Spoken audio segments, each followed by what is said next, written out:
Welcome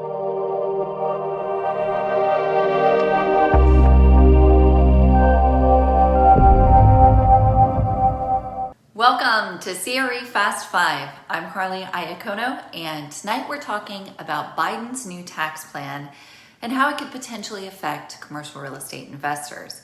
Tonight's episode is not meant to be political commentary, but rather a look at the economics of the proposed changes and how they may affect the real estate market. Let's go. First and most impactful, the proposed elimination of 1031 exchanges for gains greater than $500,000. To put this in perspective, like-kind exchanges have been around since 1921 and were intended to encourage property ownership among individuals. Often mislabeled and misunderstood as a tax loophole, this has been a long-standing policy that has fostered tremendous economic benefits both on a macro and micro level.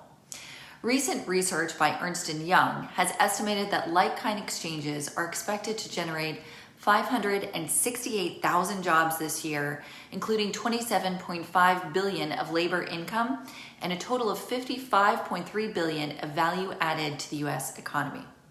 Eliminating 1031 exchanges would result in less federal revenue, discourage investment, and unfairly burden certain businesses and individual taxpayers. In my experience, it's the private clients that rely heavily on 1031 exchanges. Many are trying to set up passive income for retirement or get out from under a management-intensive asset. A repeal of like-kind exchanges would also lead to higher cost of capital and an increased reliance on debt financing, while at the same time leading to longer holding periods and a significant reduction in the velocity of investments.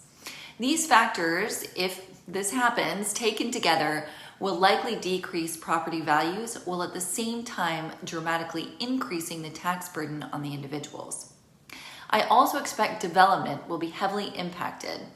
If exit pricing falls or the buyer pool is severely limited, many projects may no longer pencil out, especially those in the $1 to $10 million range, which are typically purchased by private 1031 buyers. If the buyer pool shrinks, investment in capital improvements and new construction will likely decrease. Remember, however, that this is just the current proposal and could change substantially as the bill moves through the House and Senate.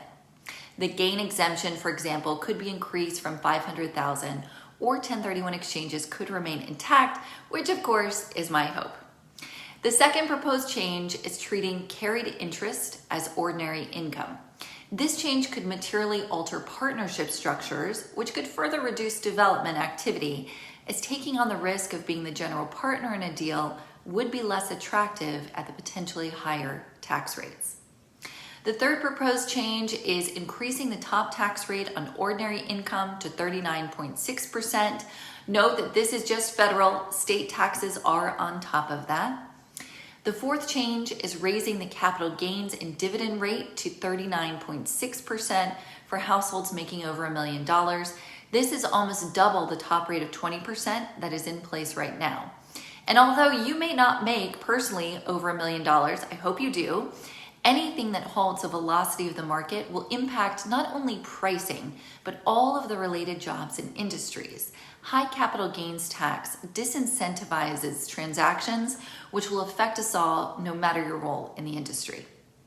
The final change I'll highlight is eliminating the stepped-up basis for inherited assets in excess of $1 million and taxing gains if the property is not donated to charity.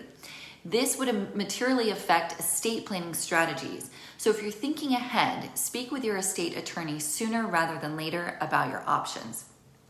Not to be overly bleak, but if you have been contemplating any changes to your investment strategy, you may have a narrow window to execute your plan. I suggest taking action now by calling your trusted advisors, which should include your accountant, your tax attorney, and of course, a reputable broker who specializes in your asset class in particular, to get a realistic idea of your property's value and your other options in the market should you try to execute an exchange by year end. Similarly, if you've been contemplating a new investment, now may be the best time, as inventory could be severely limited in the future and financing even more difficult to obtain. Now, I can assure you that if this legislation does pass as proposed, there will be teams of people working on alternate tax deferral strategies. So there may be a different answer down the road that would breathe more life back into the market if this passes.